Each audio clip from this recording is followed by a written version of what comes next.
to loot state resources before. All right, business organizations have condemned the news that from Monday, Molefe will be back at Eskom. The Black Management Forum says his reinstatement makes a mockery of black leadership. Business Leadership South Africa says Eskom's decision makes a mockery of Molefe's own words about leaving Eskom in the interest of the country and good governance.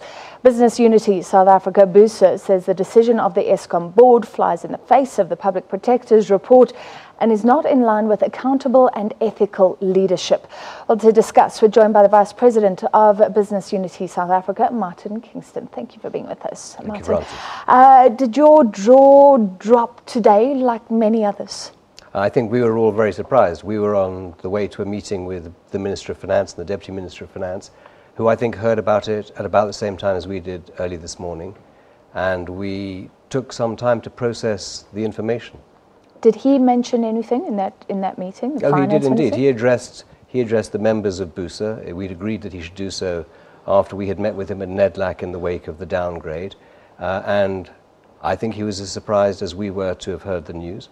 We had a lengthy discussion about the role of state-owned enterprises and the importance of corporate governance, good corporate governance, the integrity of the boards, the competence and capability of management. And unfortunately, Eskom features as the largest and most important of those SOEs in the context of our economy. This is interesting because some people are saying it could lead Moody's, who has us quite well off junk status like the other two, to give us a double downgrade. Do you think it changes anything like that? My own view is that we were in the process of catching a falling knife anyway post the downgrade by Standard & Poor's and Fitch. We're under scrutiny, as you've said, by Moody's. I think the reality is that we're under a microscope. When events like this play out in the public space, it is extremely difficult to maintain the credibility of South Africa and to demonstrate that we are acting in a consistent and an appropriate manner. Now, whether or not that in and of itself triggers a downgrade, I can't say. But what is for sure is that it exacerbates the problem. It creates even greater headwinds than the ones that we were already facing. And as I said, it undermines confidence in the economy and, frankly, the ability for this country and its government to behave in a rational and responsible manner.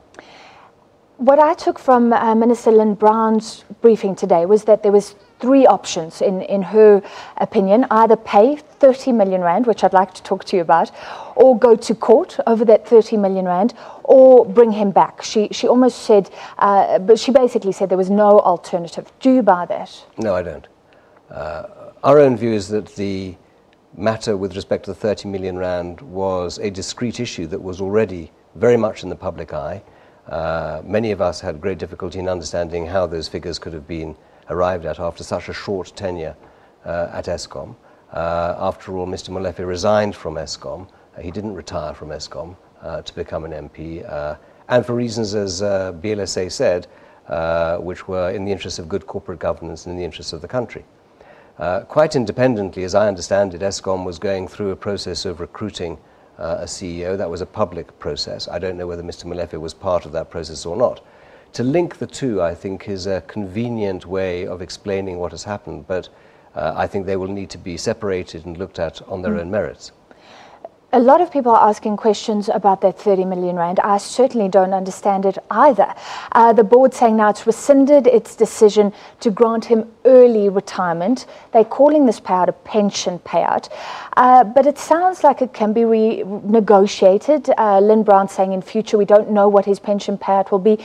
When I resign, it's based on contributions. It's based on tenure, things like that. Does this leave a big question mark? I think we all have a question mark, Francis, about both the quantum and indeed whether it was genuinely and legitimately due in the first instance. You will remember, of course, that Minister Brown, when this issue surfaced, said that it needed to be properly investigated, accounted for, that it was not acceptable, both the quantum and the way in which it had surfaced. So the size aside, I don't believe that we can actually bet the country on a negotiation about whether or not he is due a pension payout and what that amount should be. As the Minister said in her interview, the size of the Eskom balance sheet means that 30 million rand is irrelevant in the context of the Eskom balance sheet. It's highly relevant in the context of whether it's appropriate to pay to anybody. I'm not talking about whether it should be paid to Mr. Molefe or not. She was saying that he's done a lot for Eskom, saving Eskom. Load shedding came to an end. A lot of people are also finding it hard to believe that somebody could turn things around so quickly. I think that we're talking about a period of 18 months or so. Surely the groundwork for what's happened must have been there already, or something's changed. You know, we were facing load shedding, now everything seems fine. Does that make sense to you? No, again, it does not. There's no doubt that Mr. Molefe brought significant experience and talent and insight to Eskom when he joined. He'd been effective at Transnet and before that at the PIC. But I don't believe that any of us think that one individual could have turned around Eskom, particularly in the circumstances in which it found itself. The reality is that unfortunately demand has collapsed for power in South Africa, and therefore load shedding is not just a function of supply but also, of course, of demand. So this is linked to our economy as well? It is absolutely linked to our economy, and we have extremely challenging headwinds that we're now having to confront within the economy at large. People are shying away from making significant investments. We've seen very, very substantial increases in the tariff from Eskom. It's called the death spiral. The higher the tariff goes, the fewer people are prepared to purchase power from Eskom, and therefore the higher the tariff goes. It's becoming increasingly unsustainable. We lived through a period where we had a lack of predictable, reliable, and indeed affordable power. Now it is predictable and it is reliable, increasingly not affordable, but the consumption has dropped very dramatically. You'll have seen that there has been, for example, significant success in the context of the renewable energy program. That, of course, has been put on hold by Eskom, where we've seen the tariff dropping. People are increasingly going off-grid because they don't rely upon, they cannot trust Eskom, its power and its availability. Well, let's end there in finality, because you have looked at energy for BUSA. What does this mean for nuclear plans, and do you think it's good or bad? He has been seen as the man to push government's plans ahead. Well, nuclear, as you know, has been put on hold in terms of the process. BUSA and business more generally has been very clear and categoric that we think that nuclear should only be considered if it is affordable in the context of a broader assessment of the energy requirements of the country. As of today, we see no justification whatsoever for nuclear.